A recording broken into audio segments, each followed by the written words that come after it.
May 9th, 2023 will go down in history as the day 9 jurors in New York City unanimously found a former president of the United States civilly liable for sexual abuse and defamation. That former president is Donald Trump, who also happens to be the favorite to win the 2024 Republican presidential nomination, which puts his fellow Republicans in an awkward and unusual spot. Former Governor Asa Hutchinson, who's running against Trump for that nomination, he thinks Trump is a liability for the party. But so far, that kind of Republican outcry has been mostly limited to Asa Hutchinson.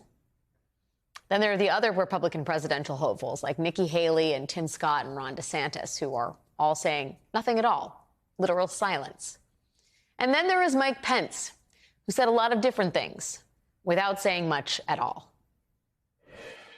I think that's a question for the American people, but I really can't comment on a judgment in a civil case. I have no knowledge of those matters, and I'm sure the president will defend himself in that matter. And for you personally, do you feel comfortable with someone who was found liable in this case serving as president? Well, I would tell you, in my 4.5 years serving alongside the president, I never heard or witnessed behavior of that nature.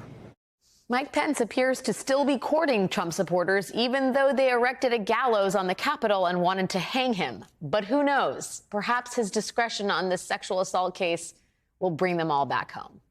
Joining us now is former Missouri Senator and current MSNBC political analyst Claire McCaskill. Claire, it is great to see you.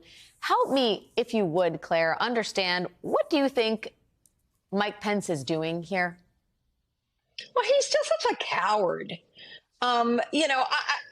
Listen, we could spend hours and days talking about how bad Donald Trump is, but this guy is something else. I mean, how do you know what he knows about this man? The fact that he can't tell the truth, the fact that he has no moral character, the fact that he changed wives like some people change their shirts, like adultery was a way of life for him. How can this evangelical guy who is so pious and all about his faith really not just say what Asa Hutchinson said and what Mitt Romney said today? This is not a man that we want to hold out as an example to our children. And this jury just made it official. So the fact that he is, me around and won't say anything and tries not to talk at all. I mean, this is what people hate about politicians. They just hate it. And Pence, he has no shot whatsoever.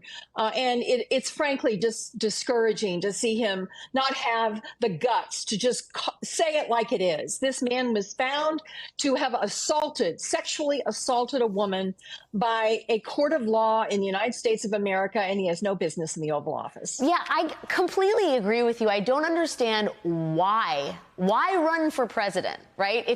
First of all, if you can't talk about something like this, like, how can people depend on you to talk about the stuff that's actually really difficult? Secondly, if you think Trump's going to survive it, why are you running? Because that seems to be the bedrock sort of foundational principle in all these ham-handed, I can't really talk about it, or dead silence that you're hearing from other Republican candidates. After the Access Hollywood tape, Trump survived it and he won. So he might win again. So why are they running? Do you know what I mean? It's very difficult to understand the logic of not saying anything against someone you are running against.